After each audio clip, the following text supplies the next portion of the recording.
The champagne smells like money I'll never have. Their money, not mine. Genevieve's diamonds catch the light from the crystal chandelier like shards of broken glass. 300 guests fill the marble rotunda, their laughter echoing off imported Italian floors that cost more than most people earn in a lifetime. The anniversary gala celebrating 50 years of the Sterling family dynasty. 50 years of builder-grade grey luxury. Expensive, sterile, and completely hollow. I'm wearing my sage green silk blouse. The only piece of clothing in this mansion that doesn't scream borrowed elegance. Genevieve doesn't look at me as I pass with the silver tray. She looks through me. Like I'm furniture. Like I'm staff. I am staff. To her. My husband, ex-husband in 48 hours but he doesn't know that yet, stands beside Sloane. The muse. 28 years old, blonde, draped in white silk that probably costs what I make in 6 months of managing these gardens. She looks like she was born in a jewelry box. Sterling's arm rests on her waist like a claim. Like ownership. He doesn't flinch when Genevieve approaches me. Callahan. His mother's voice cuts through the string quartet like a knife through silk. The guests in the East Wing are thirsty. Try to be useful for once. She hands me an empty tray. Not asks. Hands. Like I'm a servant she hired for the evening instead of the woman who's been keeping this estate alive for 10 years. The guests nearby pretend not to notice. But they do. I see it in their eyes. That curious, hungry watching. Waiting to see if the gardener with dirt under her fingernails will finally know her place. Sterling adjusts his tie. Says nothing. His silence is louder than his mother's insult. Sloane whispers something in his ear. Laughs. The sound is wind chimes. Pretty. Empty. I don't drop the tray. Don't scream. Don't give them the scene they're waiting for. Instead, I reach into my pocket. My fingers close around the envelope. Thick paper. Yellowed with age. The red wax seal feels rough against my skin. I set the empty tray on the marble bar. The clink of silver on stone makes Genevieve turn. Actually, I say, my voice carrying across the rotunda, I need to give you something. I pull out the envelope. The paper is from 1950. 74 years old. The red wax seal bears a stamp most people in this room would recognize. The County Land Registry Office. I don't hand it to her gently. I press it into her palm. Force her manicured fingers to close around it. Lean in. Close enough to smell her perfume. The kind that costs $600 an ounce. 5 words. Just 5. You are on my land. I step back. Watch her face. The transformation is immediate. Violent. The flushed red of a woman who's never been challenged drains away. Replaced by something gray. Builder-grade gray. The cheap, hollow color of things that look expensive until you touch them and realize they're just veneer over particle board. Her fingers tremble as she breaks the wax seal. Pulls out the deed. I watch her read the first line. See her eyes widen.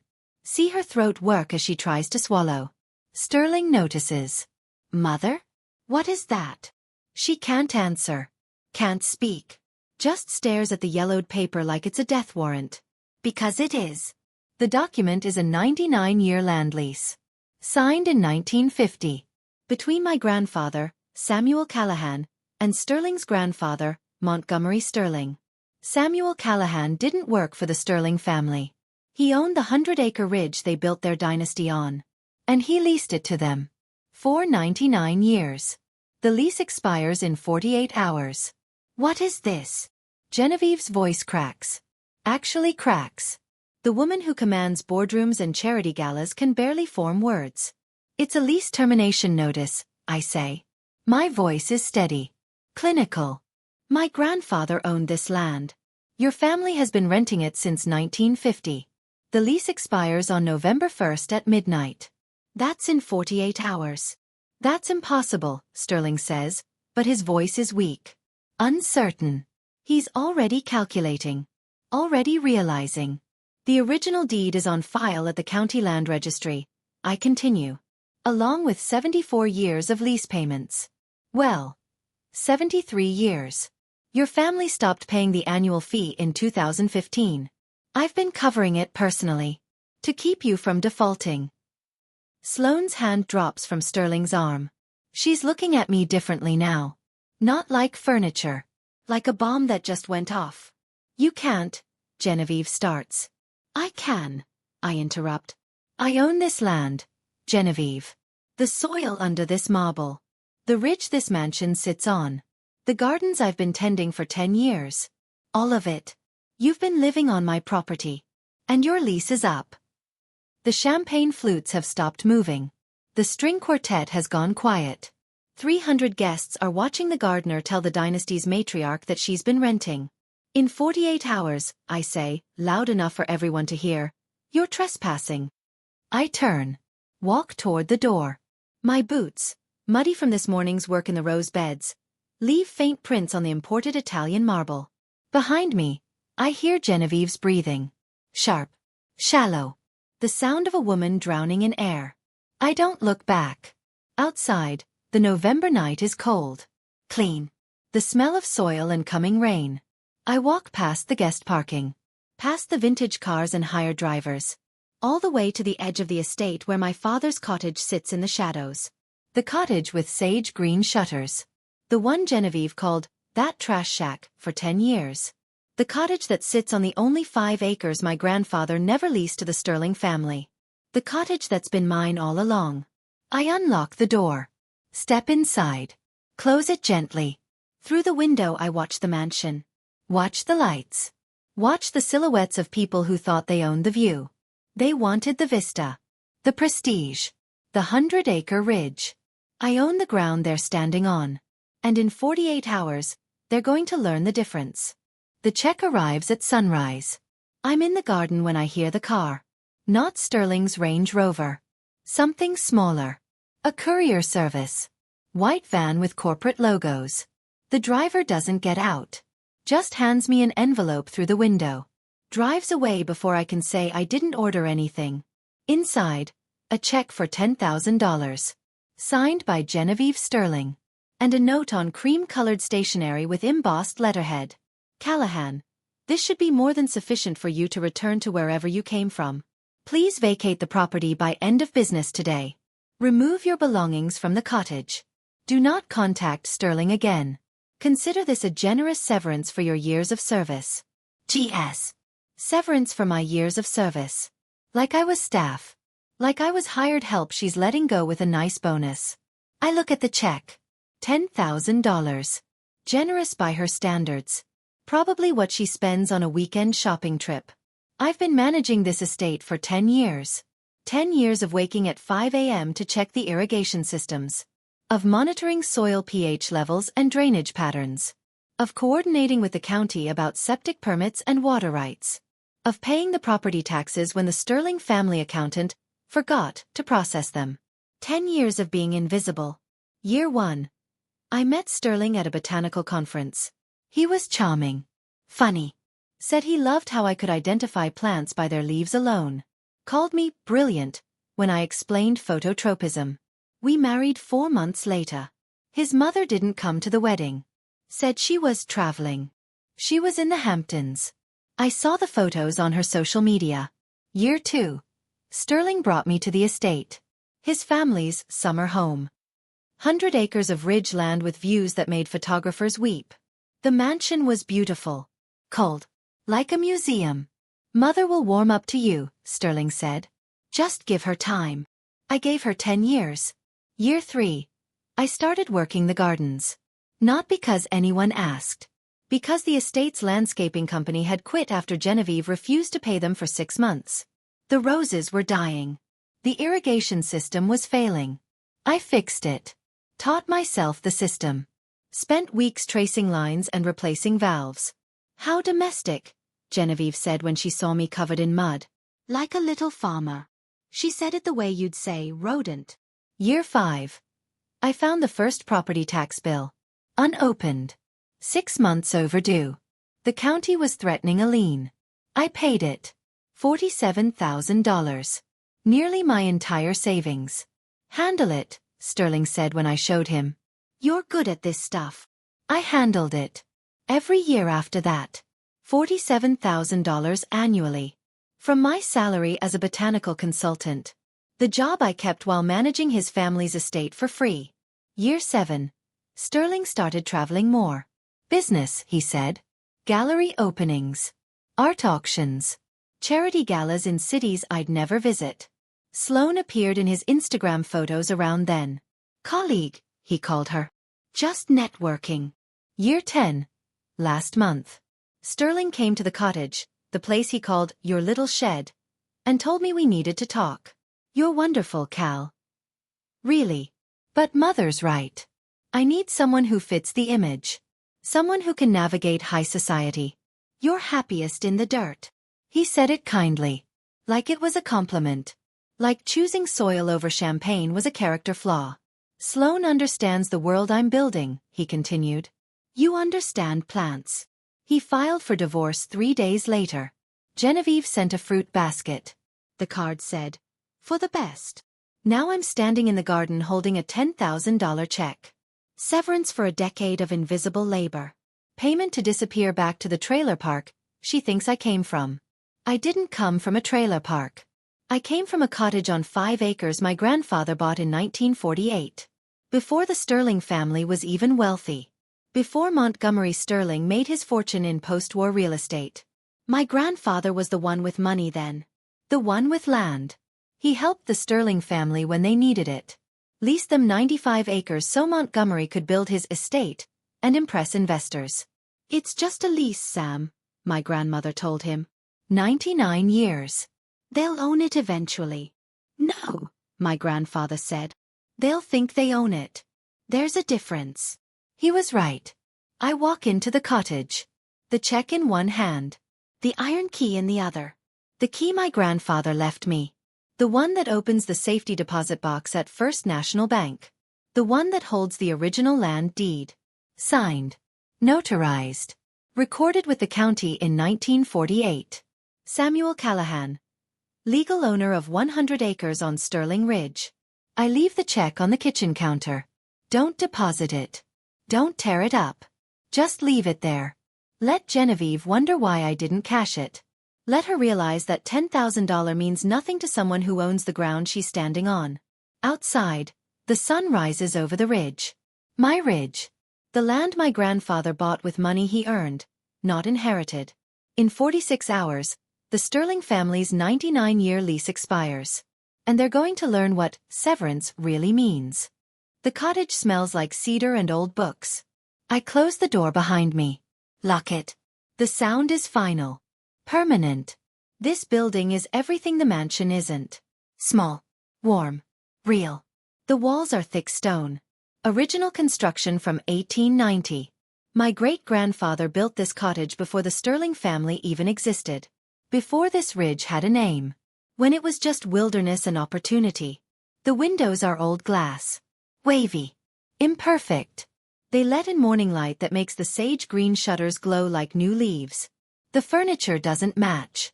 None of it does. But everything works. The kitchen table is solid oak. The chairs are mismatched but comfortable. The wood stove in the corner actually heats the space instead of just looking expensive. This cottage has 5 acres around it. The only 5 acres my grandfather kept when he leased the rest to Montgomery Sterling. Always keep something they can't touch, he told my father. Something that's yours no matter what. This cottage is mine.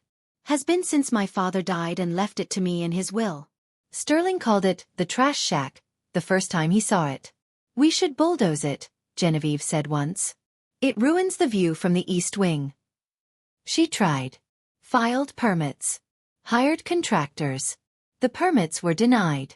County records showed the cottage predated the mansion by 60 years. Historical structure. Protected. Genevieve blamed the county commissioners.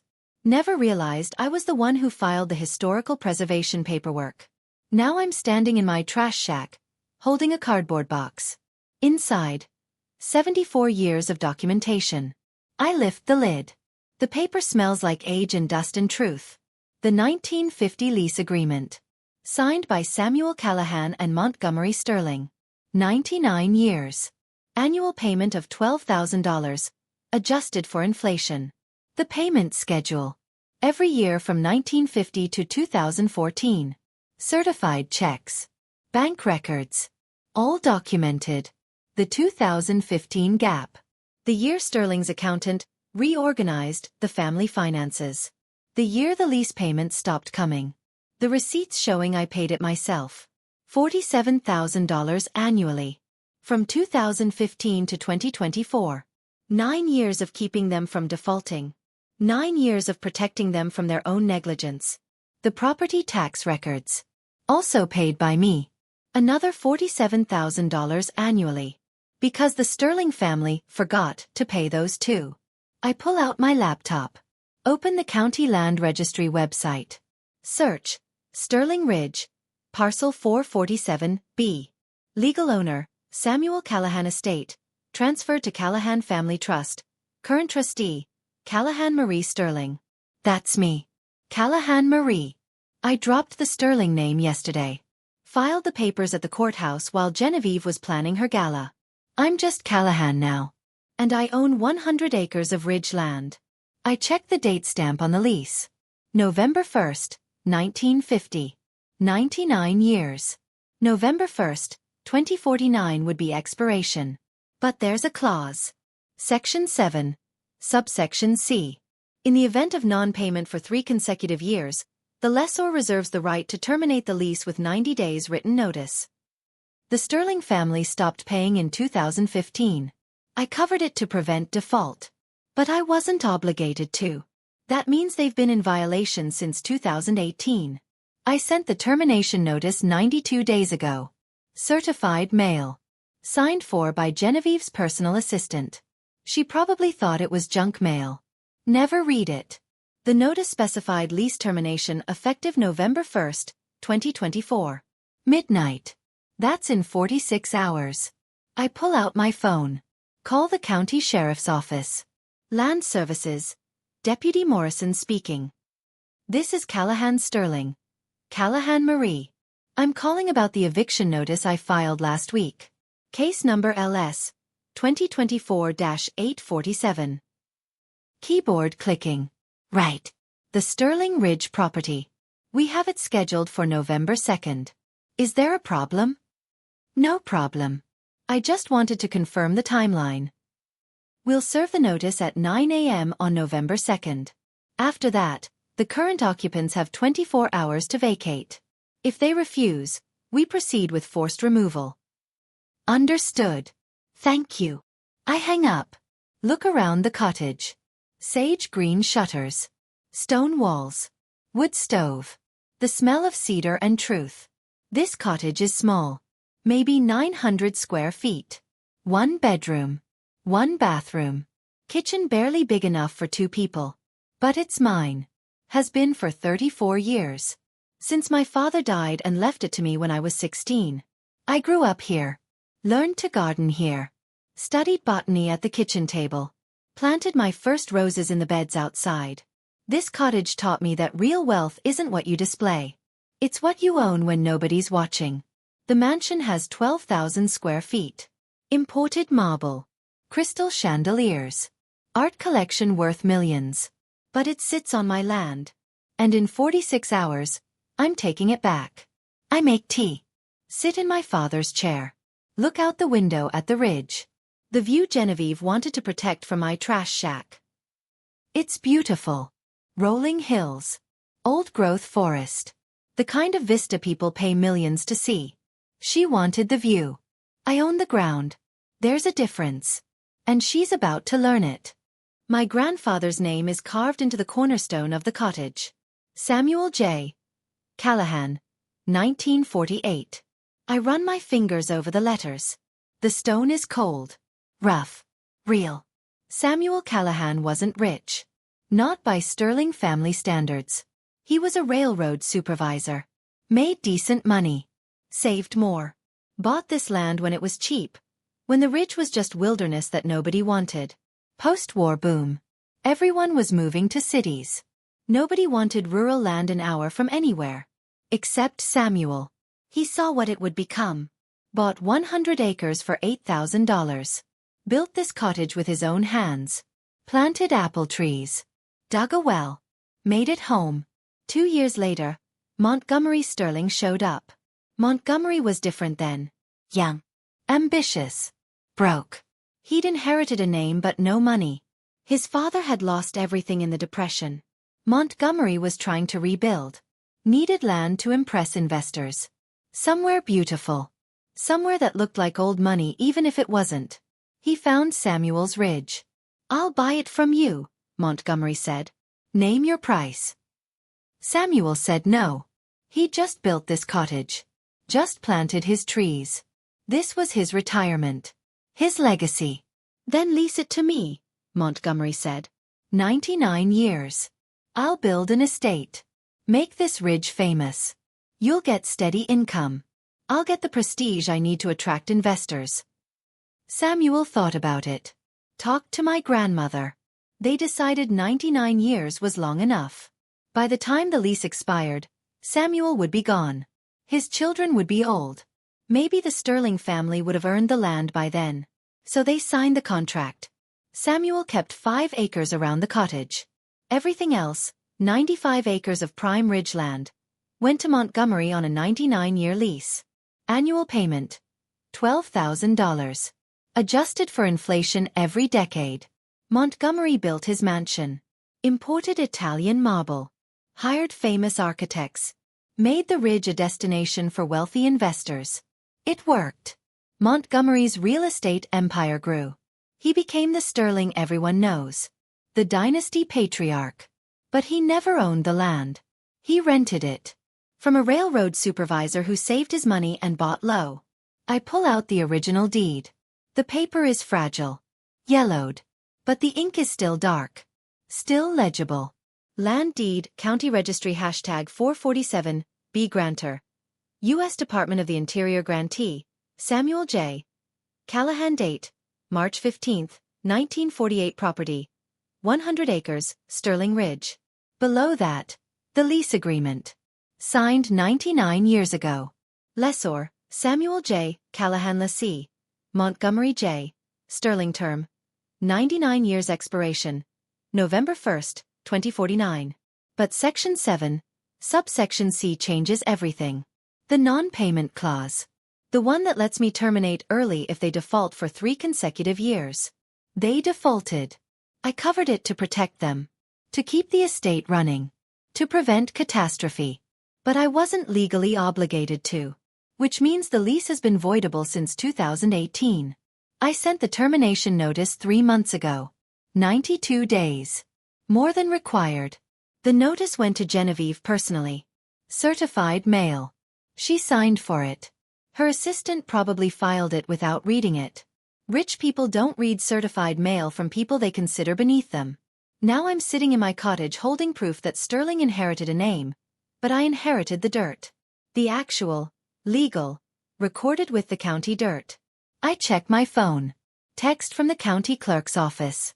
Non-renewal filed and processed. Case #LS 2024-847. Eviction notice scheduled for service November 2, 9 a.m. Current occupants will have 24 hours to vacate. Sheriff's Department will oversee removal if necessary. I text back. Confirmed. Thank you. Put the deed back in its protective sleeve. Lock it in the fireproof safe my father installed under the floorboards. This cottage has been keeping secrets for 76 years. The secret that the Sterling dynasty sits on borrowed land. That my grandfather, the railroad supervisor they would have sneered at, owned everything they built their legacy on. That I've been the legal landowner this entire time. Every rose I planted. Every irrigation line I fixed. Every tax bill I paid. I was maintaining my own property. While they called me the help. I put on my sage green suit jacket. The tailored one I bought for botanical conferences. Professional. Sharp. The uniform of someone who knows exactly what she's worth. I have an appointment at the County Land Services office in 1 hour. To file the final non-renewal notice. To make it official. To ensure that when the 99-year clock hits midnight on November 1st, the Sterling family becomes what they've always actually been. Trespassers on my land. I lock the cottage. Walk to my car. A modest sedan. Paid off. No monthly payments to anyone. Behind me, the mansion glows in morning light. 12,000 square feet of imported luxury. Beautiful. Expensive. Built on land they never owned. In 44 hours, it reverts to its rightful owner. Me. The gardener with dirt under her fingernails. The woman they called, just the help. The legal landowner of Sterling Ridge. I drive toward town. Toward the county office. Toward making it official. Genevieve wanted me gone. I'm about to grant her wish. Just not the way she imagined. The irrigation system fails at 6 a.m. on November 30th. I'm in the cottage when it happens. I don't hear it. The system is designed to run silently. But I know. I've been managing these lines for 10 years. I know the exact minute the timer should activate. 6 a.m. Every day. Automatic. Today. Nothing. I sit at my kitchen table. Drink my coffee. Watch the sunrise through sage green shutters. My phone buzzes. Text from Sterling. Something's wrong with the irrigation. Gardens aren't watering. Can you fix it? I don't respond. 3 minutes later. Cal, seriously. The roses are going to die. Whatever you're upset about, the plants don't deserve to suffer. I almost laugh. He thinks I'm punishing the roses. Like I'm the kind of person who'd hurt living things to make a point. I'm not. I reprogrammed the irrigation system 3 days ago. Divided it into zones. The cottage gardens, my 5 acres, are on a separate system now. Independent. Self-contained. The mansion gardens, the 95 acres they've been leasing, are on the old system. The old system I just locked them out of. The control panel is in the cottage basement. Has been for 10 years. Sterling never knew. Never asked. Just assumed the irrigation happened the way rich people assume clean houses and fresh flowers happen. I walk downstairs. Look at the control panel. Zone 1. Cottage gardens. Status. Active. Running perfectly. Zone 2. Mansion grounds. Status. Locked. Access code required. I changed the master code yesterday. 8 digits. My grandfather's birthday. Sterling doesn't know my grandfather's birthday. Doesn't know my grandfather existed. Never asked about my family. In 10 years of marriage, he never once asked where I came from. My phone buzzes again. This time it's a call. Genevieve. I let it go to voicemail. She doesn't leave a message. Just calls back immediately. I silence my phone. Finish my coffee. At 7 a.m., the security gate malfunctions. I watch from my window as a delivery truck sits at the main entrance. The gate doesn't open. The driver honks. Waits. Honks again. The gate system is also controlled from the cottage basement. Has been since 2019 when the main house panel shorted out and I temporarily rerouted it. Sterling said he'd fix the main panel, eventually. He never did. Eventually became 5 years. Now the gate control is mine. And I changed those codes too. My phone lights up. Sterling calling. Then Genevieve. Then Sterling again. I watch the delivery truck give up. Back out of the driveway. Leave. At 8 a.m., the well pump stops. The estate has 2 water sources. City water for the mansion. Well water for the gardens and auxiliary systems. The well pump is old. Needs manual restart sometimes. I've been restarting it every few weeks for 8 years. Sterling said he'd replace it when we have time. We never had time. Now the well is silent. And I'm not restarting it. I check my cottage water. Independent well. Different pump. Running perfectly. I take a long shower. Wash my hair. Let the water run hot and abundant. Across the ridge, the mansion's auxiliary systems are dying. No well water means no fountain in the grand entrance. No water features in the gardens. No backup if the city water fails.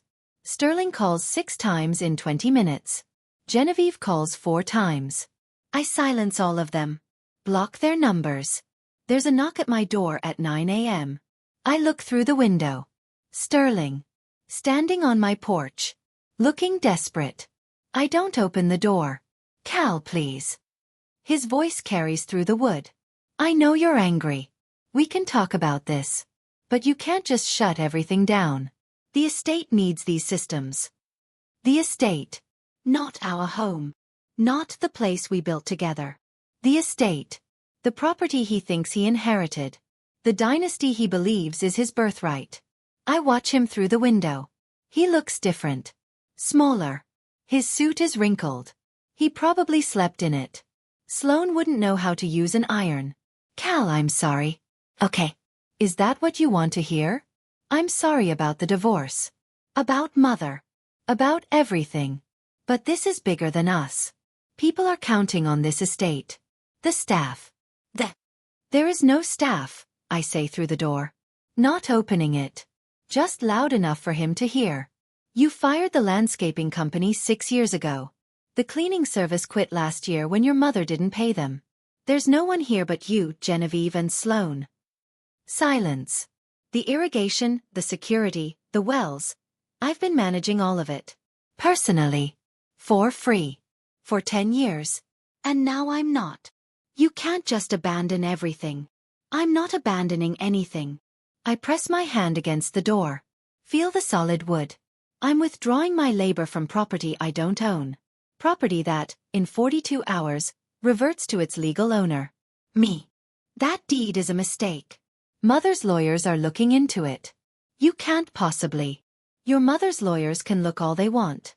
The deed is recorded with the county. It's been on file since 1948. 76 years of legal documentation. Your family has been leasing this land, Sterling. You never owned it. I hear his breathing. Sharp. Shallow. The sound of reality breaking through delusion. In 42 hours, I continue, the lease expires. You'll receive an eviction notice from the county sheriff. You'll have 24 hours to vacate. Take whatever you want from the mansion. Furniture. Art. Personal items. I don't care about any of that. You can't evict us from our own home. It's not your home. It never was. It's mine. My grandfather's land. My family's legacy. You've been renting it for 99 years. The lease is up. Silence. Then footsteps. Walking away. I watch through the window as Sterling crosses the ridge. Back to the mansion. Back to Genevieve and Sloane and the dying gardens. The mansion that sits on my land. The dynasty built on borrowed ground. In 42 hours, they'll learn the difference between inheritance and ownership. Between legacy and lease. Between what you're given and what you've actually earned. I return to my coffee. My cottage. My 5 acres of truth. Outside, the Sterling estate begins to wilt. The county zoning board meets in a building that smells like old paper and bureaucracy. I arrive at 2 p.m. wearing my sage green suit. Tailored. Professional. The jacket fits perfectly. The skirt falls just below my knees. I look like someone who belongs in boardrooms, not gardens. The receptionist looks up. Can I help you? Callahan Marie. I have an appointment with Director Chen regarding property reclassification for Parcel 447B. She checks her computer. Right. Conference Room B. They're ready for you. The conference room has fluorescent lights and a long table. 5 people sit on one side. County officials. Director Chen in the center. Mid-50s. Sharp eyes. Professional suit. Ms. Callahan. He stands. Shakes my hand. Firm grip. Thank you for coming in. Please sit. I sit across from them. Place my folder on the table. Inside. 76 years of documentation. We've reviewed your reclassification request, Director Chen says. The historical records are clear. Samuel Callahan purchased Parcel 447B in 1948. Leased 95 acres to Montgomery Sterling in 1950 on a 99-year term. That's correct. And you're the current trustee of the Callahan Family Trust. Sole beneficiary. Yes. He opens a folder. Scans documents. The Sterling family stopped making lease payments in 2015. You've been covering them personally. 9 years of payments totaling $423,000. I don't flinch at the number. Don't let them see how much of my life I spent protecting people who despised me. You sent termination notice 92 days ago. Well within the required 90-day window specified in the lease agreement. Yes. Ms. Callahan, I need to ask. Are you certain you want to proceed with this? The Sterling family is well connected. This will be public. There will be media attention. Legal challenges. I look at him. At all of them. County officials who've probably dealt with the Sterling family for decades. Who've approved their permits. Attended their charity galas. Smiled at their donations. The Sterling family called me the help for 10 years, I say. My voice is steady. Clinical. They gave me serving trays at their anniversary gala. Offered me $10,000 to go back to the trailer park. Filed for divorce because I wasn't elegant enough for their image. Director Chen's expression doesn't change. But I see something flicker in his eyes. Recognition. Maybe respect. I'm not doing this out of spite, I continue. I'm doing this because it's legal. It's documented. It's right. This is my family's land. My grandfather's legacy. I've been the legal owner this entire time. I've just been too polite to enforce my rights. And now I'm done being polite. He nods slowly. Closes the folder. The reclassification is approved. As of November 1st at midnight, Parcel 447, B reverts to full Callahan Family Trust ownership. All structures on the leased portion will be subject to new ownership terms. Thank you. We'll need to dispatch the sheriff to serve formal notice. Standard procedure for lease terminations. I understand. They'll serve the notice on November 2nd at 9 a.m. The current occupants will have 24 hours to vacate. After that, you have the right to request law enforcement assistance for removal. I stand. Shake his hand again. I appreciate your professionalism. Ms. Callahan? He pauses. For what it's worth, your grandfather was a good man. I remember him from when I was young. He helped my father get a job with the railroad. He didn't have to. We weren't important people. He believed everyone was important, I say quietly.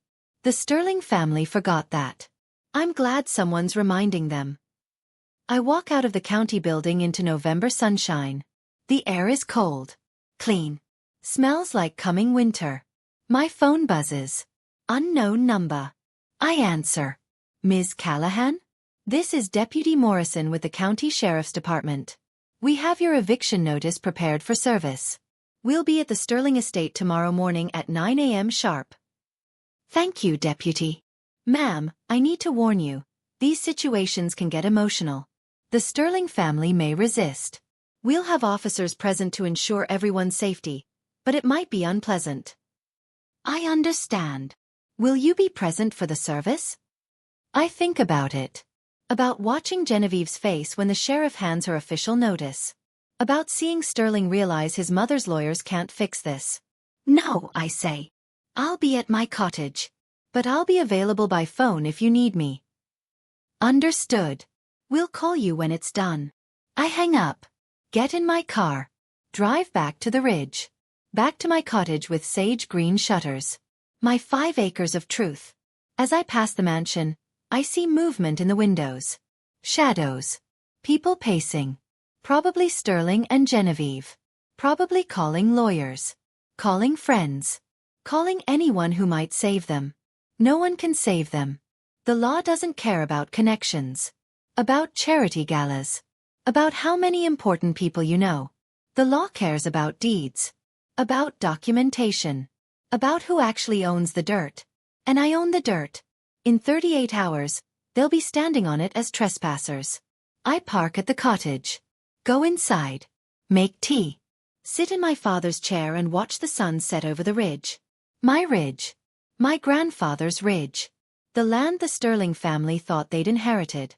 Tomorrow morning, the sheriff will teach them the difference between inheritance and lease. Between dynasty and rental agreement. Between what you think you own and what you actually do. I sip my tea. Watch the light fade. Tomorrow, everything changes. Tonight I rest. The sheriff arrives at 9:02 a.m. I'm in my garden when I hear the vehicles. 2 county sheriff SUVs. Official. Serious. The kind that make neighbors look out windows and wonder what happened. I don't walk over. Don't watch. Just keep pruning my roses. The ones on my 5 acres. The ones that are blooming beautifully because I never stopped watering them. Across the ridge, The mansion's gardens are already showing stress. 3 days without irrigation. The roses are wilting. The hydrangeas are drooping. The grass is starting to brown at the edges. 10 years of careful cultivation dying in 72 hours. I hear voices. Raised. Genevieve's voice carrying across the ridge. Sharp. Imperious. The voice of a woman who's used to getting her way. This is absurd. We've owned this property for 50 years. My husband's family built this estate. You can't possibly. The deputy's response is quieter. Professional. I can't make out the words. But I hear the tone. Firm. Unbending. The voice of law enforcement who's seen entitled people try to argue with documentation before. More voices. Sterling now. Higher pitched than his mother's. Panicked. There has to be a mistake. Our family lawyers are reviewing the deed. This can't be legal. We have rights. Again, the deputy. Come. Patient. Explaining something Sterling doesn't want to hear. I cut another dead bloom. Add it to the pile. The work is meditative. Familiar. While the Sterling dynasty crumbles 100 yards away, I tend to living things. Footsteps. Running. Coming toward the cottage. I look up. Sloane. The muse. Still in her silk pajamas. Designer. White. Probably cost more than my entire wardrobe. She stops at the edge of my garden. Won't cross onto my property. Some instinct telling her she's already trespassing enough. You can't do this. Her voice is shaking. Sterling needs this estate. His reputation depends on it. His family's legacy. Isn't his, I say. Keep pruning. Don't look at her. It's mine. Always has been. You're being cruel. Vindictive. This is about revenge because he chose me. This has nothing to do with you. I finally look at her. She's beautiful. Even in panic, even with her perfect makeup smeared, she looks like something out of a magazine. You're just the woman who happened to be here when the lease expired. If it wasn't you, it would be someone else. Sterling always needed someone to make him look legitimate. He loves me. He loves what you represent. Youth. Beauty. The image of success. When that changes, when you're not useful anymore, he'll replace you too. She stares at me. Something flickers behind her eyes. Recognition. Fear. The sheriff is serving an eviction notice. I continue. You have 24 hours to remove your belongings. I suggest you start packing. Sterling won't let this happen. He'll fight. His mother has connections. His mother has friends. I have a deed. I go back to my roses. There's a difference. Sloane stands there for another moment. Then she runs back toward the mansion. I watch her go. White silk pajamas catching the morning light. Beautiful. Useless. Already planning her exit. Women like Sloane don't stay for the hard parts. Don't stand by men whose fortunes change. They're decorative. Aspirational. The first to leave when the money stops. Sterling will learn that soon enough. At 11 a.m., my phone rings. Deputy Morrison. Ms. Callahan, the notice has been served. Mrs. Genevieve Sterling accepted service on behalf of the family. They have until 9 a.m. tomorrow to vacate the premises. Did they accept it peacefully? A pause. Mrs. Sterling threatened legal action. Mr. Sterling asked multiple times if there was any way to negotiate. I explained that the lease termination is legal and binding. They're consulting with attorneys now. And the younger woman? Sloane Morrison. She left about 20 minutes ago. Packed 2 suitcases. Called a car service. Didn't say where she was going. I almost smile. 20 minutes. That's how long it took the Muse to abandon the sinking ship. Thank you, Deputy. I'll be available if you need anything else. Ma'am, one more thing. Mrs. Sterling asked me to give you a message. Which is? She said, and I'm quoting here, "Tell that gardener she'll regret this. The Sterling family doesn't forget." I do smile now. Tell Mrs. Sterling that the Callahan family doesn't forget either.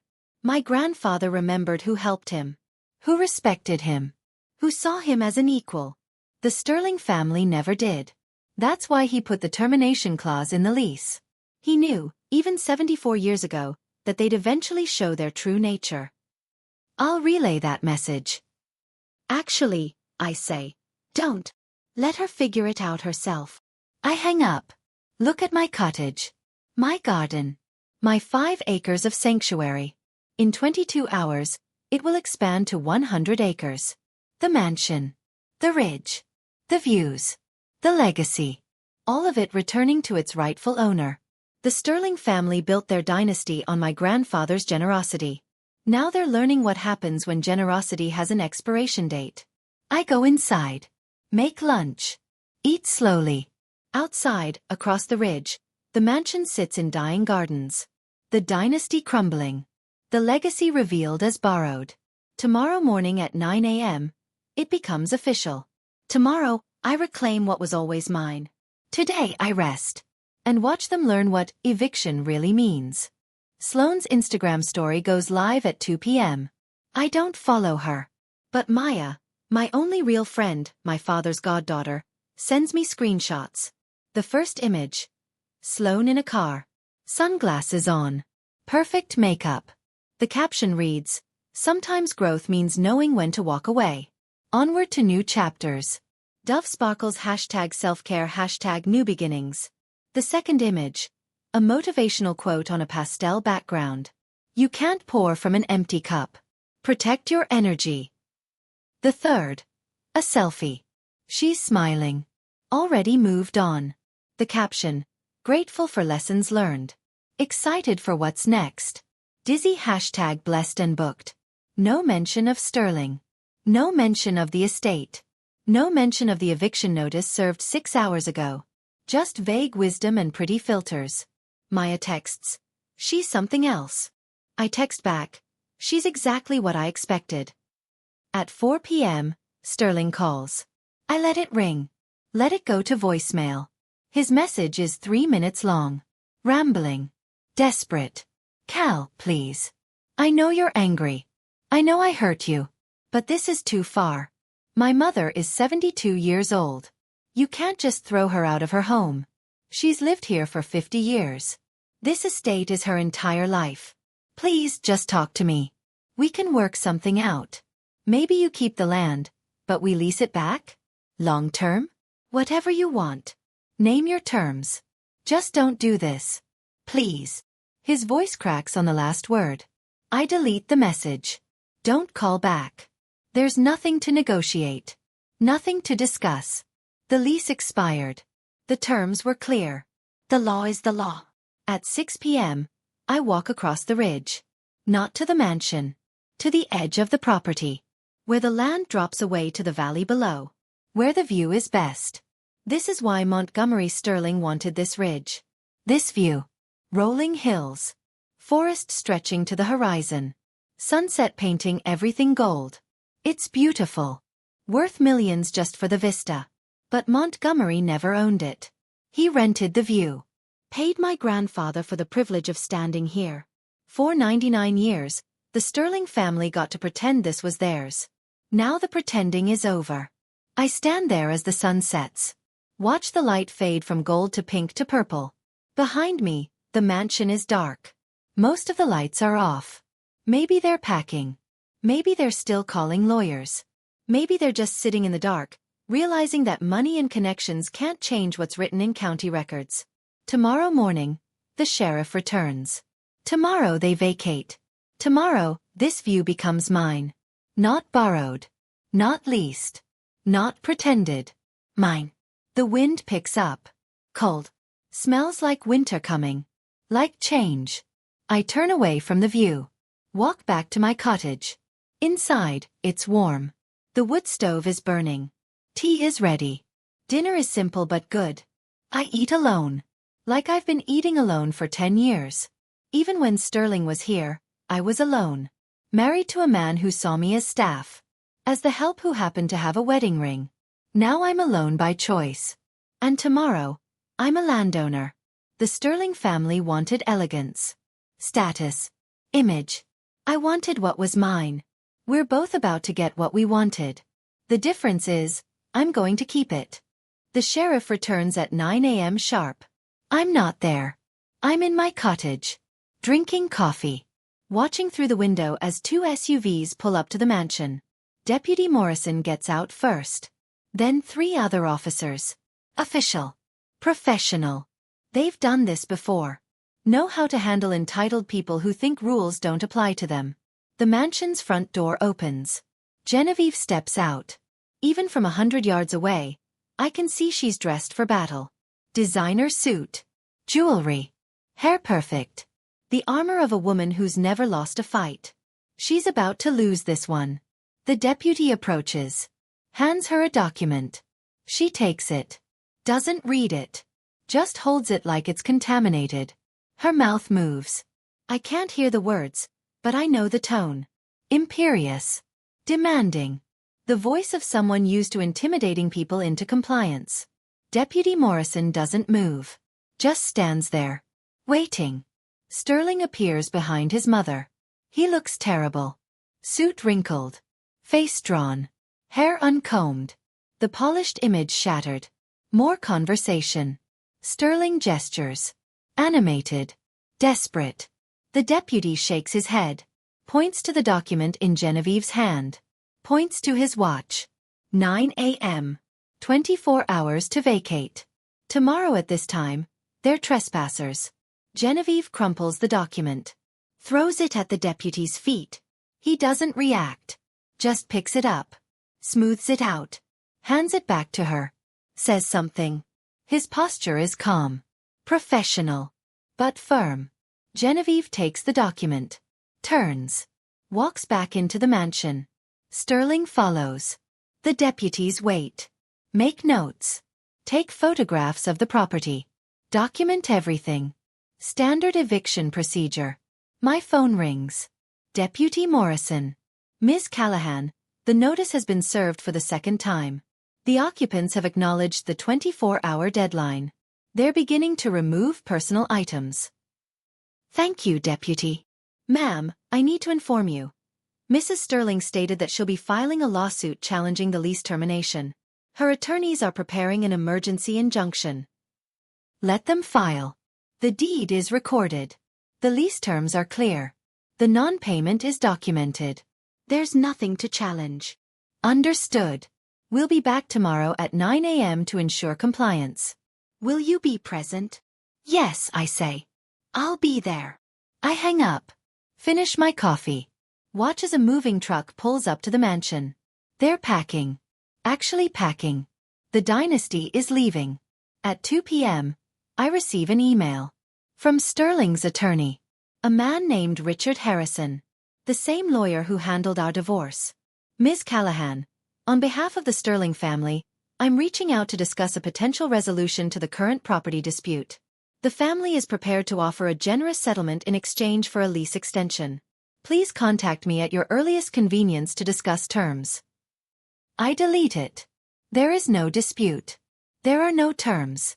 The lease expired. The law is clear. At 6 p.m., another email. This time from Genevieve's personal attorney. Ms. Callahan, we are prepared to offer $5 million for an immediate 50-year lease extension. This is a substantial sum that would provide you with financial security while allowing the Sterling family to remain in their family home. Please respond within 24 hours. $5 million. For 50 more years of calling me the help. Of serving drinks at their galas. Of being invisible while they take credit for my work. I delete this email too. At 8 p.m., Sterling calls. I don't answer. His voicemail. Cal, they're offering $5 million. $5 million. You'd never have to work again. You could buy any property you want. Please.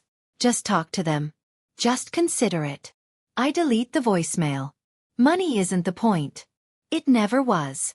This is about legacy. About respect. About understanding that some things can't be bought.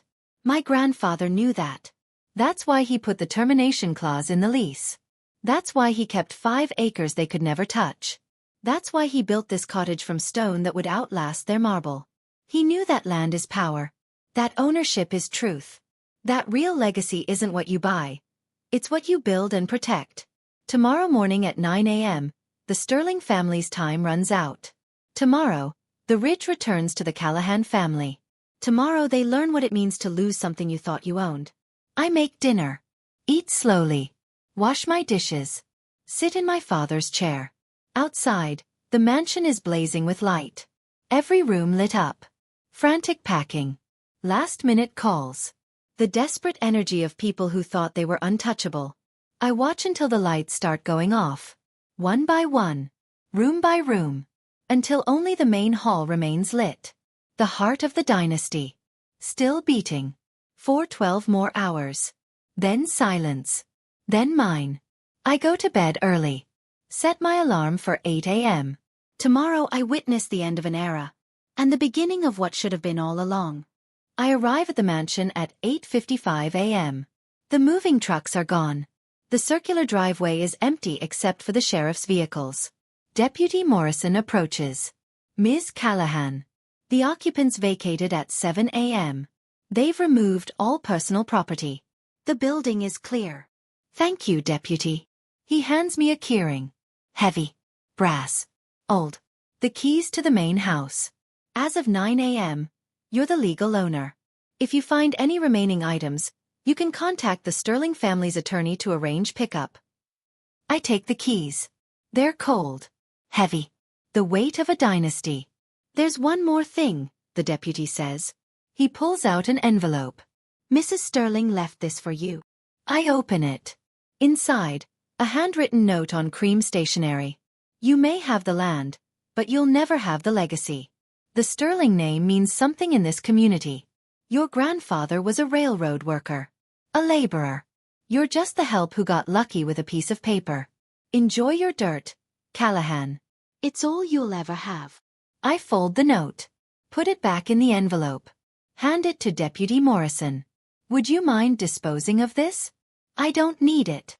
He takes it. Almost smiles. Yes, ma'am. The deputies leave. Their vehicles disappear down the long driveway. I'm alone. I walk up the marble steps. The ones I've walked 1,000 times carrying serving trays and gardening tools. The ones I climbed as the invisible wife. The invisible help. I unlock the front door. Step inside. The mansion echoes. Empty. All the furniture gone. All the art removed.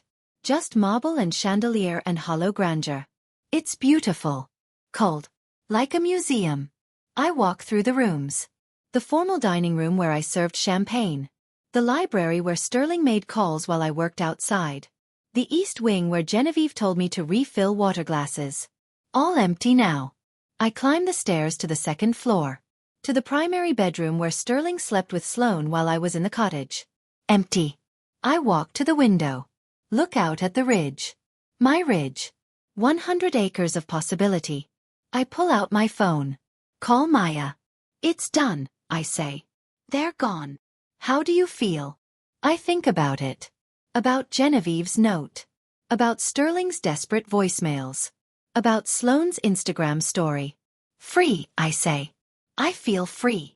3 months later, the mansion is gone. I had it demolished. Carefully. Salvaged what could be reused. Recycled the marble. Donated the chandeliers to a historical society. In its place, a botanical preserve. 100 acres of native plants. Restored prairie. Hiking trails. Educational gardens. The Callahan Nature Preserve. Named after my grandfather. The railroad worker. The laborer. The man who bought land when no one else wanted it and turned it into something that would outlast mansions. I built a small visitor center where the mansion used to stand. Simple. Functional. Sage green trim. Inside, the story of the land. Photos of my grandfather. The original 1948 deed.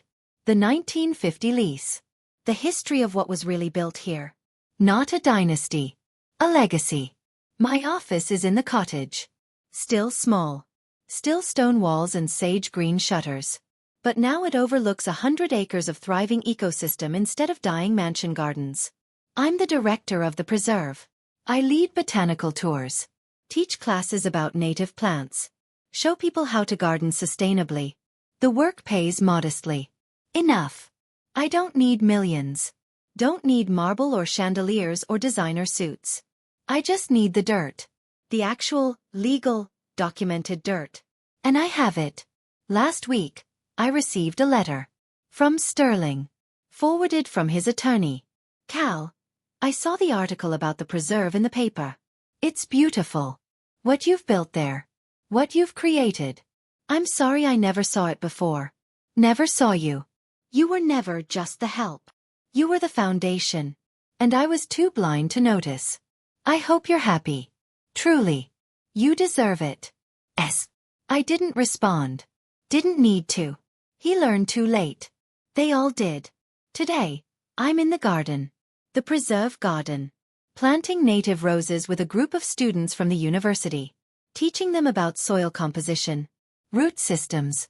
How to build something that lasts. One of the students asks, "Is it true this used to be the Sterling estate? The mansion?" "Yes," I say. "Why did you tear it down?" "It was famous. Beautiful." I look at the land. At the prairie grass waving in wind. At the native flowers blooming. At the soil that's been here for millennia and will be here for millennia more. Because mansions are temporary, I say. But land is forever. My grandfather understood that. He bought this ridge when everyone else wanted cities. When everyone thought rural land was worthless. What did the Sterling family think when you tore it down? I don't know, I say honestly. And I don't need to know. The student nods. Goes back to planting. I stand. Brush dirt from my knees. Look out at the 100 acres. Genevieve was right about one thing. I have the dirt. And it's not all I have. It's everything. If you've ever been called just the help while doing the real work, this story is for you. If you've been told you're too simple or not elegant enough while keeping everything running, this story is for you. If someone ever made you feel small because you work with your hands, tend living things, or build instead of perform, this story is for you. Now tell me, where are you watching from? And what's your invisible labor? What do you tend that nobody sees? What systems do you keep running while others take credit? What foundation have you built while being treated like furniture? Drop your city, your country, and your story below. Round pushpin backhand index pointing down. Let's build a map of people who own the dirt, literally or figuratively. People who do the real work while others pose for photos. You're not just the help. You're not too simple. You're not lucky with a piece of paper. You're the foundation they built on. The soil they stood on. The legacy they borrowed. And it's time the world recognized it. New York, London, Lagos, Mumbai, Tokyo, Sao Paulo, Ibadan. Tell me where you are. Tell me what you tend. Tell me your 853 hours. Your invisible irrigation systems. Your unpaid decades. Because Genevieve isn't just one woman. She's every person who mistakes performance for substance. Who thinks ownership is about image instead of documentation. Who forgets that dirt outlasts diamonds. And Callahan? She's every person who finally looked at the deed and realized, I own this. I always have. I'm just done pretending I don't. Comment below. You're not invisible to me. You're the whole damn ecosystem.